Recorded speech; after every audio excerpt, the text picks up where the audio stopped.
et sociétale. Le rapport dresse des constats indéniables que je partage, pointe les risques d'un progrès à deux vitesses sur les territoires urbains et ruraux et dessine divers scénarios susceptibles de se réaliser. Mais la crise Covid est également passée par là, est venue bousculer notre quotidien et nos certitudes, dans nos relations avec les autres, nos loisirs, notre manière d'étudier, de travailler, de consommer, de consulter un professionnel de santé, donc de se déplacer. Alors que certaines discussions se bornaient aux grands chantiers d'infrastructures routières, la data est venue bousculer nos habitudes et pallier très souvent aux contraintes des mesures sanitaires qui nous sont imposées. Le rapport pointe précisément ces transformations, avançant que nous pourrions rentrer dans la nouvelle ère de la démobilité et ainsi réduire les mobilités subies au profit des mobilités choisies. À l'heure du digital et à l'expérience de la crise Covid, ne va-t-on pas faire transiter les données via les réseaux plutôt que les hommes sur les routes ? N'est-il pas préférable de traiter la cause des déplacements plutôt que ses conséquences ? La démobilité n'est-elle pas à considérer comme une réelle opportunité et un réel levier pour les territoires ruraux et peu denses ?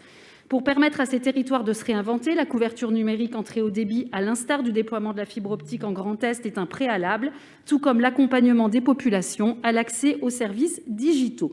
J'ai bien conscience de prendre un peu le contre-pied du rapport, mais monsieur le ministre, pouvez-vous nous assurer que mobilité et démobilité sont bien prises en compte par le gouvernement dans une vision d'avenir de nos territoires ? Comment et avec quels moyens comptez-vous intégrer cette notion de démobilité dans la mobilité ?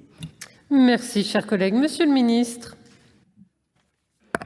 Merci Madame la Présidente. Oui, Madame la sénatrice, Mesdames, Messieurs les sénateurs, vous avez raison, la crise de la Covid-19 a conduit partout dans le monde à faire monter en puissance le télétravail d'une manière qui est inédite. C'est une période qui a été un laboratoire grandeur nature justement de la démobilité, pour reprendre les termes du rapport sur les mobilités peu denses. La majorité des entreprises où cela est possible s'y sont mises, ce qui n'était pas gagné dans un pays comme la France qui n'avait pas vraiment cette habitude, c'était un changement de paradigme. Aujourd'hui, près de 3/4 des télétravailleurs occasionnels souhaitent pouvoir télétravailler davantage et ce phénomène est appelé à s'intensifier. On voit aussi que de nombreux Français quittent les grands centres urbains et donnent ainsi une dimension de précurseur à une lettre que le président Pompidou a adressée à Jacques Chaban-Delmas en 1971. La vie moderne, dans son cadre de béton, de bitume et de néon, créera de plus en plus chez tous un besoin d'évasion, de nature et de beauté. Alors, ce phénomène est aussi rendu possible par l'investissement sans précédent qui est réalisé par ce gouvernement, notamment dans le cadre du New Deal mobile pour résorber les zones blanches téléphoniques. Ces Français qui pratiquent l'exode urbain ne vont pas pour autant cesser totalement de se rendre sur un lieu de travail et probablement qu'une à deux fois par semaine, ils devront prendre des transports et il est nécessaire de poursuivre le maillage territorial en termes d'offres de mobilité pour répondre aux besoins des habitants ruraux et leur offrir une alternative au tout-voiture.